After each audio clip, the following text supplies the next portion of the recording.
Good morning student, आप लोग कैसे हैं।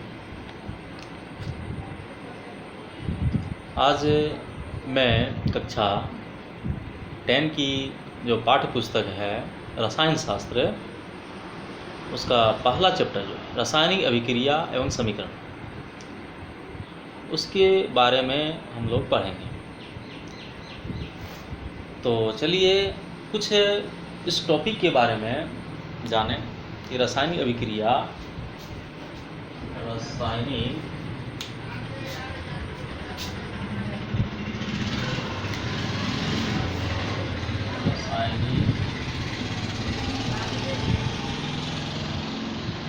अभिक्रिया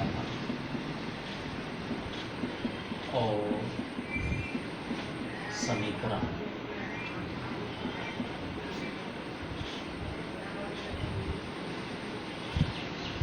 केमिकल रिएक्शन एंड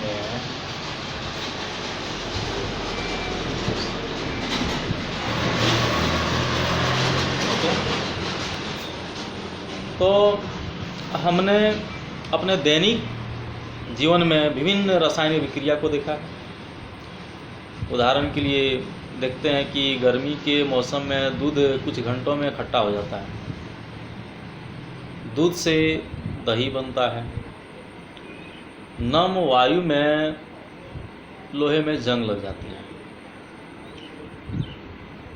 शरीर में भोजन का पाचन होता है, भोजन को पकाया जाता है, हम लोग श्वास लेते हैं और अंगूर का किण्वन होता है, ईंधन को जलाकर हम लोग खाना खाते हैं और ईंधन को जला करके हम लोग वाहन भी चलाते हैं। फलों का पकना जो एक अभिक्रिया है, तो ये सब अभिक्रिया है। हम लोग ये सबसे भली भांति परिचित हैं और देखते हैं इन सभी अभिक्रियाओं में प्रारंभिक जो पदार्थ होता है उसमें प्रकृति और पहचान बदल जाता है, यानी रासायनिक अभिक्रिया में रासायनिक परिवर्तन हो जाता है। तो सबसे पहले हम जानें कि रासायनिक अभिक्रिया है क्या। तो रासायनिक अभिक्रिया वैसी रासायनिक अभिक्रिया है जिसमें कोई रासायनिक परिवर्तन होता है और जब एक पदार्थ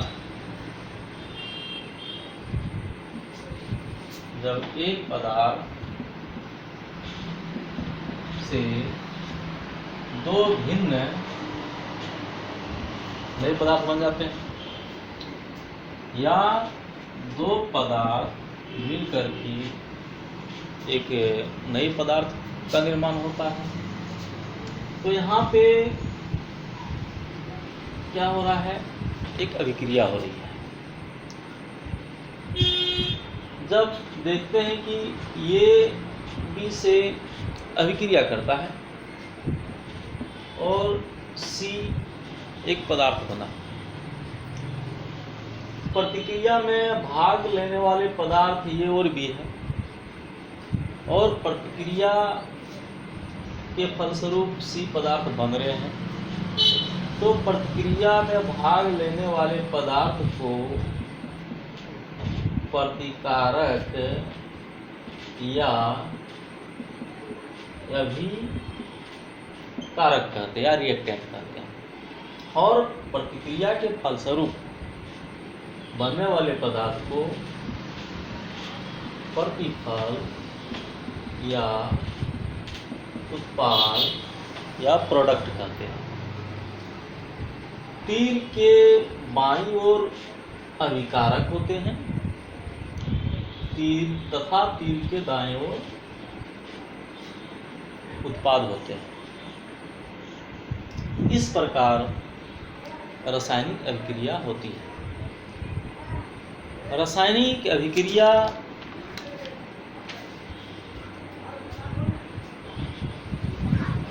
के बारे में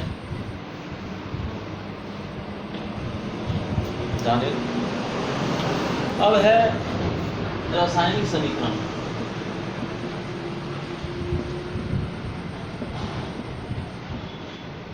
तो रासायनिक समीकरण क्या है? जब हम किसी रासायनिक अभिक्रिया को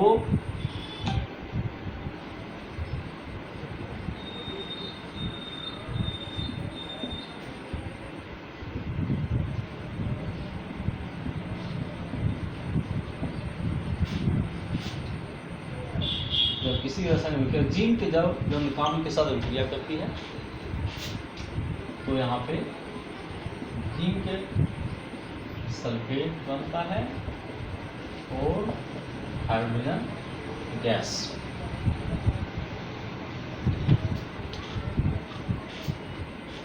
जब किसी रासायनिक अभिक्रिया को संकेत तथा सूत्र की सहायता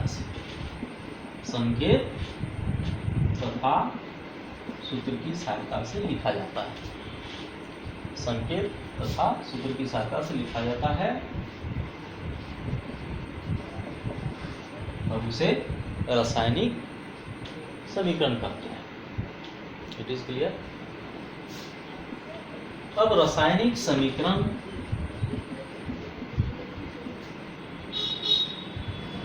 दो प्रकार के होते हैं। एक संतुलित रासायनिक समीकरण और दूसरा असंतुलित रासायनिक बैलेंस अनबैलेंस। तो यहाँ पे संतुलित रासायनिक समीकरण यह असंतुलित है। असंतुलित को कंकाली भी कहते हैं, कंकाली समीकरण। तो संतुलित रासायनिक समीकरण क्या है? जब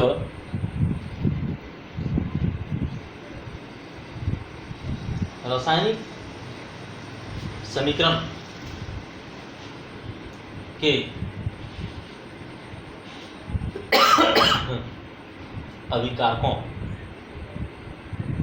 तथा उत्पादों के परमाणुओं या अणुओं की संख्या दोनों तरफ बराबर होती है तब उसे हम संतुलित रासायनिक समीकरण कहते हैं।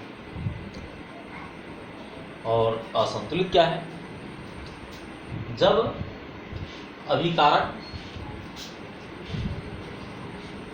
के परमाणु अणुओं की संख्या तथा उत्पाद के परमाणु अणुओं की संख्या जो भी है दोनों तरफ बराबर नहीं होती है तब उसे हम असंतुलित रासायनिक समीकरण कहते हैं। Is clear. अब चलिए अब आते हैं रासायनिक अभिक्रिया के प्रकार के बारे में।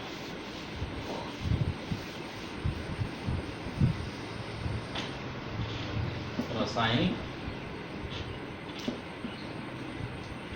अभिक्रिया के प्रकार के बारे में। तो सबसे पहले संयोजन अभिक्रिया। संयोजन अभिक्रिया इसे कॉम्बिनेशन रिएक्शन कहते हैं। Combination reaction. दूसरा वियोजन अभिक्रिया। वियोजन या इसे हम अपघटन भी कहते हैं। अपघटन अभिक्रिया। इसे हम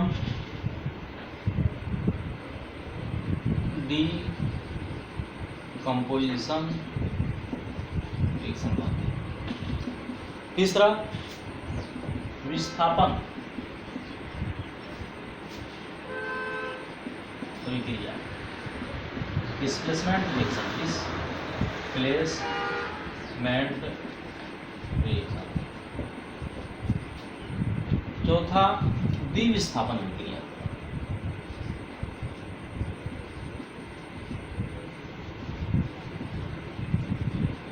इसे डबल डिस्प्लेसमेंट रिएक्शन कहते हैं। पांचवा अवक्षेपण अभिक्रिया,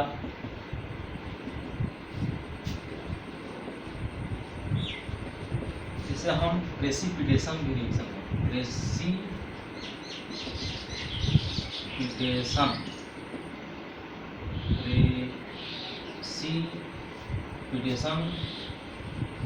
रिएक्शन का।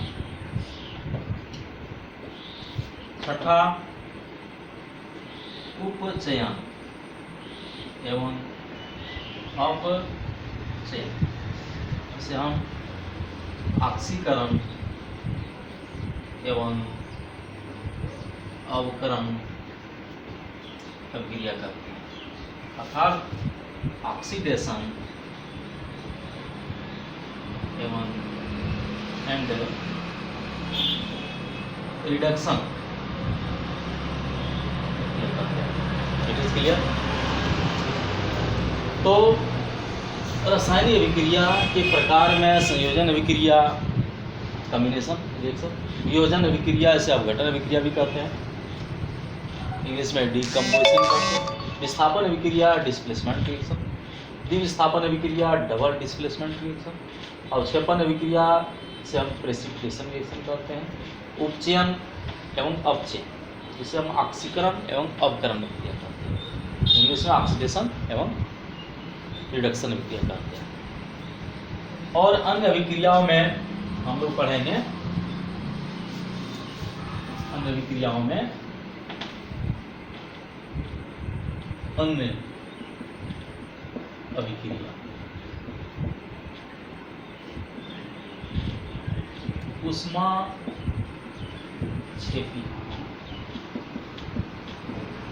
ऊष्माशोषी,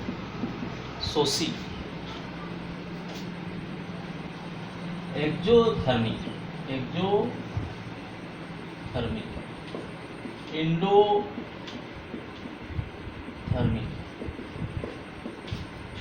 और तीसरा हम पढ़ेंगे रिडॉक्स अभिक्रिया, रिडॉक्स